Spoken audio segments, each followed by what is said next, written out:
E aí, moçada do sexto período, tudo bem? Eu espero que esteja tudo bem com vocês. Eu espero que vocês estejam com saúde. É para quem está assistindo os vídeos, né?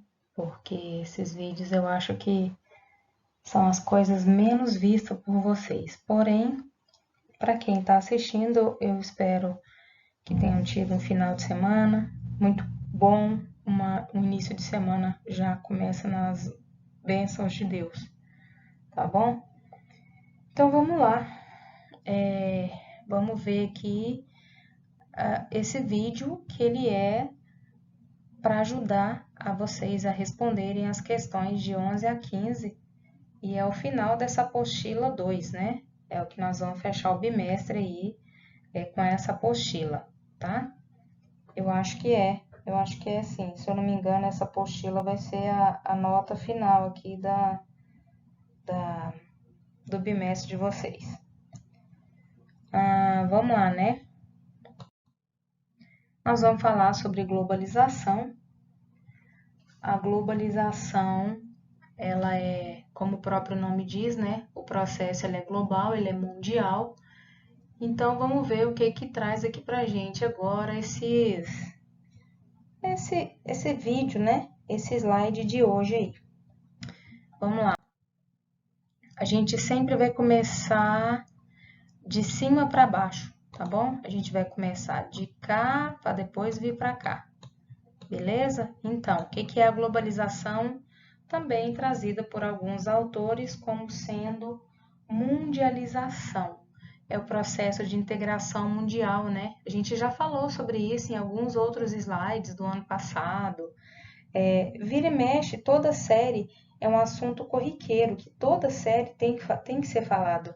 Não tem como não falar de globalização. Globalização, como o próprio nome diz, ele tem que ser falado em todas as séries, porque todo mundo tem que saber o que é o processo de globalização, né? É a integração mundial, intensificada nas últimas décadas, principalmente na esfera econômica. Econômica aí o acento ficou errado.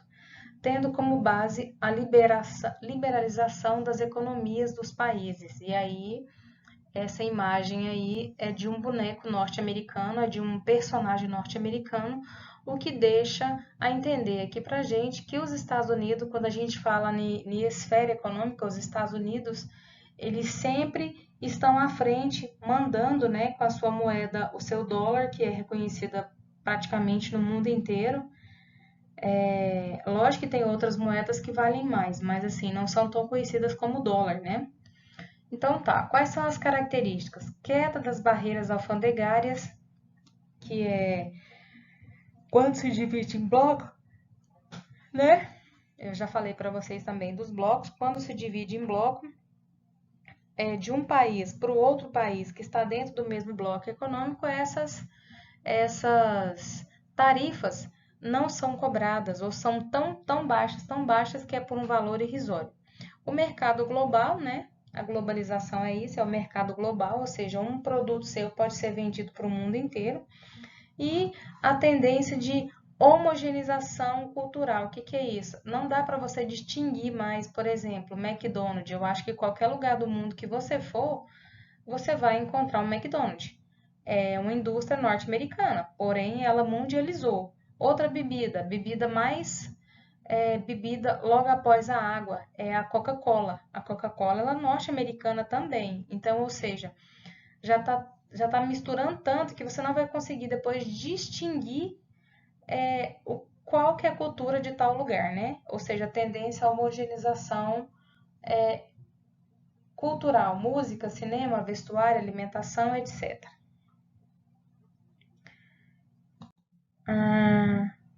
Sempre de cima para baixo. Desnacionalização das economias. O que é a desnacionalização? As multinacionais eram apenas algumas centenas em 1950. Atualmente são mais de 40 mil. Aí ele mostra 3 marcas aqui, né? A da Coca-Cola, da Nike e da MC Donald, né? Ou seja, essa desnacionalização é que não tem mais uma nacionalidade. Todo quanto é lugar do mundo você vai encontrar alguém com um Nike no pé. Ou seja, não é só o norte-americano que vai usar o Nike. né? Tendo dinheiro para comprar, você vai conseguir. Gente, desculpa, porque eu tô muito cansada. Nossa. Baixo custo e maior velocidade no fluxo das informações e mercadorias. 1930, né? Ele coloca assim. Em 1500, o globo era assim. Em 1700, 200 anos depois, né? O globo era assim. Ou seja, foi diminuindo o tamanho. É como se esse planeta deixou de ser muito difícil você atravessar o mundo, mandar informações, mercadorias de um mundo, de um lugar para o outro do mundo, né? Se você olhasse, nossa, o tamanho do planeta, para depois ele ficar tão pequenininho, né? Tão fácil de manusear. Exatamente isso que ele quer mostrar. Em 1800 assim, 1900 e 1970. Agora imagina, nós estamos em 2010, né? Possivelmente, se fosse falar de tamanho de planeta, estaria no tamanho de 1970 e com essa velocidade de fluxo de mercadorias, de informações, de pessoas, etc. 1930, o minuto da ligação internacional 10 vezes mais caro do que o que é hoje.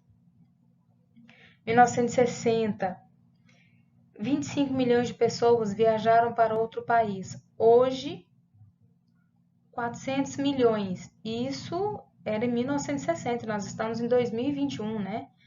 É lógico que no dia que esse slide foi feito não era nem 2020, por aí, deve ser uns 2019, 2018, né? 400 milhões de pessoas. Pode ter dado uma queda nisso aqui por conta da pandemia, mas é o que temos. Agora nós vamos de cá para cá, tá? Aqui. Etapas da globalização. Número 1 foi o ponto de partida. Quando que ela iniciou? Com as grandes navegações. O mundo até o século XV restringia-se à Europa, que é aqui, né?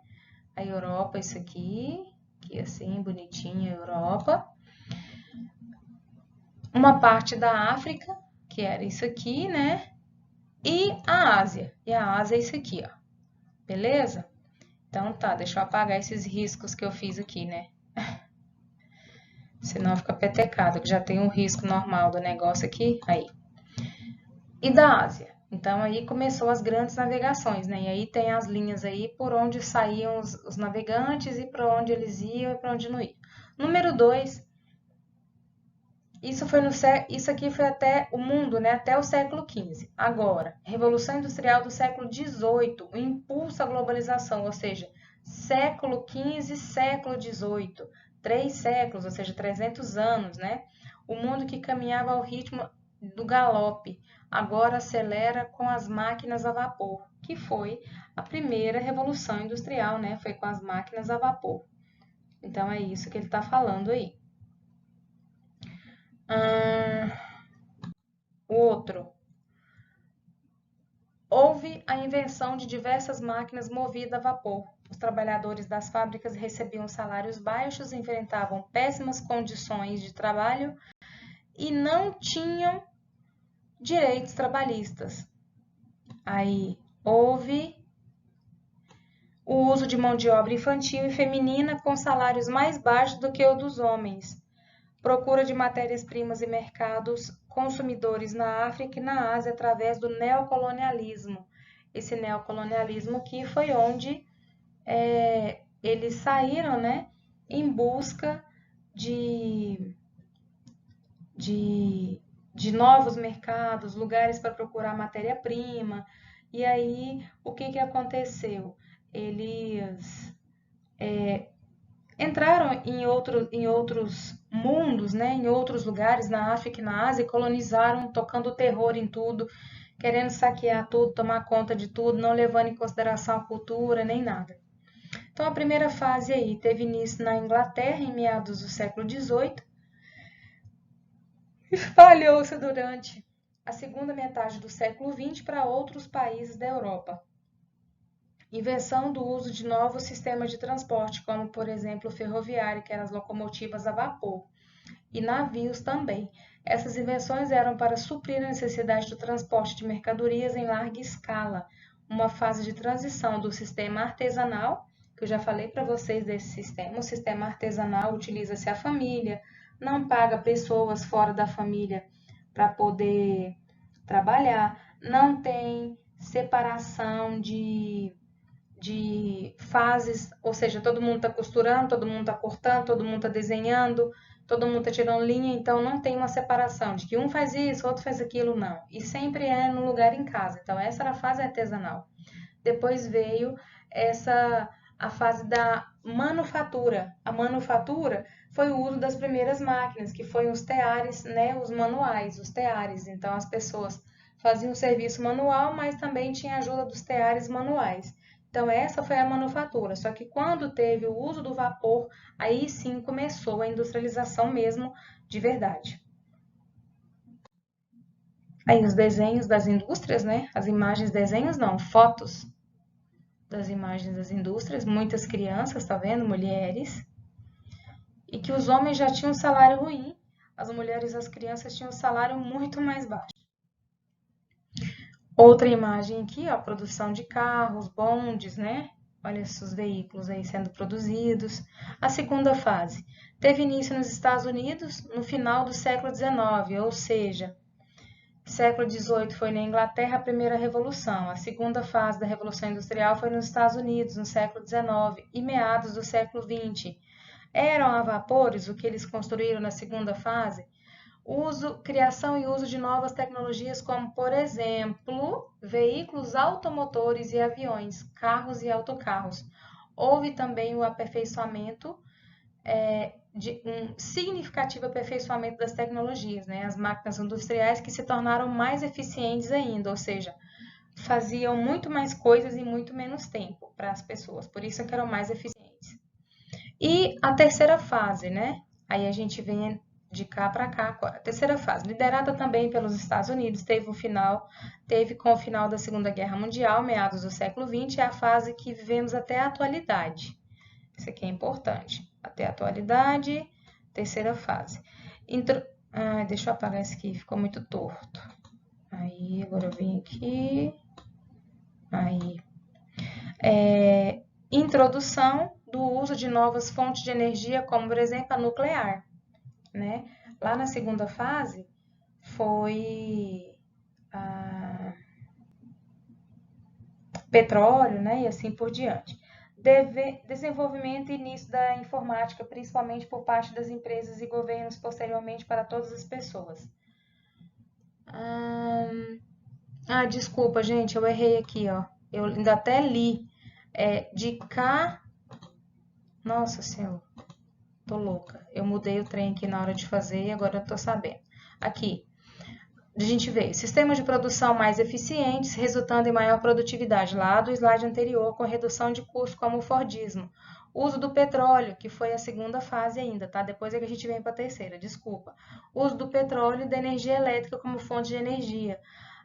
Avanço nas áreas de telecomunicações, como telefone e rádio. Aí a gente vem para cá, para a terceira, que é pós-Segunda Guerra Mundial, que é a fase que nós estamos até hoje. Estamos também, além de usar ainda carvão, petróleo, energia elétrica, a gente usa agora também, que eu falo o ser humano, né? A energia nuclear, tá? E agora o uso da informática também nas empresas e nos governos. Uma imagem aqui, ó, as melhorias nas condições de trabalho com ampliação dos direitos trabalhistas, atual, né? Fortalecimento do sistema capitalista, crescimento econômico do Japão e da Alemanha, por isso que o mundo hoje é multipolar, que passam a figurar como potências econômicas, né? Que mais? Desenvolvimento da genética e da biotecnologia, aí tem esse desenho do lado que vai mostrar isso, né? Em forma de imagens, claro, desenho não, de imagens, né? De esquemas, como é que foi clonada a ovelha Dolly, que foi o primeiro clone que o mundo passou a saber que era um clone, né? Porque as pessoas ficam fazendo, como é que eu vou falar? Experimentos com seres humanos, com animais, e aí quando eles acham que dá certo, eles mostram para a humanidade. Mas esse aí já vem anos que eles vêm fazendo estudos, experimentos e assim por diante. Na alimentação e também. Então, desenvolvimento da genética e da biotecnologia, oferecendo novos recursos para a área médica e fortalecimento da indústria de medicamentos. Desenvolvimento da globalização, principalmente após o fim da Guerra Fria, que trouxe um novo cenário às relações econômicas. Cadê? Final do século XX, começo do XXI, temos o desenvolvimento da internet, que alavancou o mundo com o comércio e das finanças. Bom, agora com a pandemia, a internet ela tornou-se primordial no mundo inteiro, para tudo, né? Porque agora com essa pandemia, que é a difusão de uma bactéria, de um vírus, no nosso caso é o vírus, né? Pelo mundo inteiro. Ele saiu da esfera onde ele surgiu, passou do país, passou do continente onde ele estava e foi difundido pelo mundo. Então, isso é uma pandemia, senão seria uma endemia, se ficar só lá onde surgiu, né? Então, nós tivemos aí a redução dos postos de trabalho com a automação, ou seja, muito mais máquinas, muito mais computadores. Eu preciso de menos pessoas para fazer o serviço de muita gente. Mas as empresas vão de um país para o outro, ou seja, as multinacionais, também chamadas de empresas globais, né? Tem muitas empresas que extinguiram várias profissões. Por que extinguiu? Porque não precisa mais, tem robô que faz. O que isso tudo resulta? A soma disso tudo? Em desemprego. E na década de 70, as preocupações com o meio ambiente. Teve um aquecimento global. Por que com a década de 70? Porque aí veio esse boom de todas as eras industriais e aí então o meio ambiente ele realmente começou a sentir mesmo com esse monte de indústria o que estava acontecendo com ele, né? Então nós tivemos aí também o aumento da importância do cenário econômico dos países emergentes. Quem são os países emergentes? Brasil, Rússia, Índia, China e agora África do Sul. Que na época a África do Sul ainda não era, mas agora já é, né? Que forma o nome BRICS. O mundo está assim, né? Ou pior, não sei. Isso aqui realmente é um desenho totalmente ilustrativo. Bom, nós temos aqui a aldeia global. A aldeia global, todo mundo sabe que é uma aldeia, né? Uma oca no meio. E dessa oca, ela sai várias, como se fossem caminhos para as ocas dos indígenas. Então, ali é o centro. Então, essa aldeia global seria alguém ou alguns países são o centro de tudo, né? O centro econômico financeiramente falando. E isso aqui eles colocam como se cada caminho desse fosse cada uma das fosse o militar, a parte militar, a parte econômica, né, de tudo. Os computadores e a internet é o grande impulso para esse processo de globalização. O que aconteceu então nos anos 90, na década da globalização? Em 1989, na verdade foi 1991, a queda do Muro de Berlim. 1989 a 1991, tivemos a queda do Muro de Berlim, o desfacelamento, a fragmentação da União Soviética, ou seja, todos os países que eram socialistas estavam saindo desse regime, não saíram do lugar, eles estão no mesmo lugar, eles saíram do regime.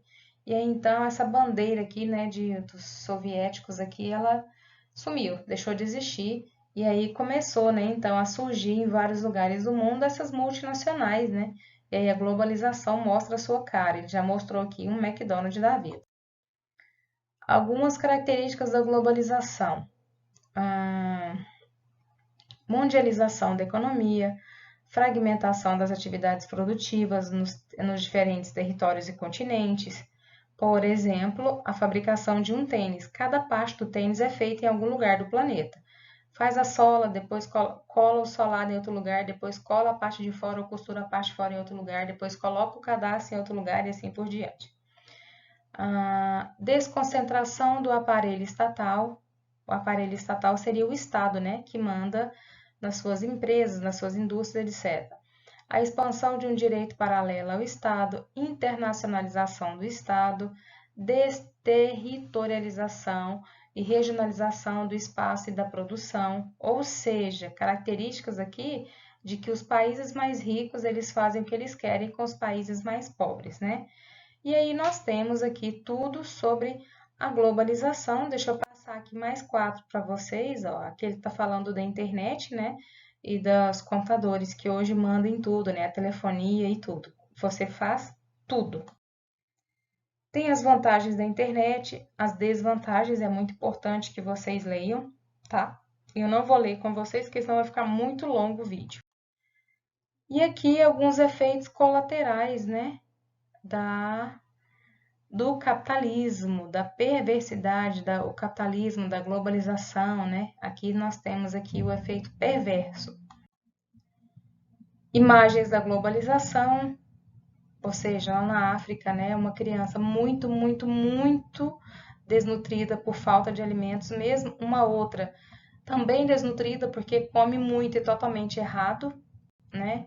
E o capitalismo aqui escrito com as cores da Coca-Cola, né? Ou seja, a Coca-Cola alcança o mundo inteiro. Os protestos contra a globalização, e assim a gente termina. Esse boneco aqui do meio, né? Ele é o Donald McDonald, né? Acho que é o nome do personagem do McDonald lá. Ele correndo com o dinheiro dos países onde ele se instala, né? Então é isso, meus queridos.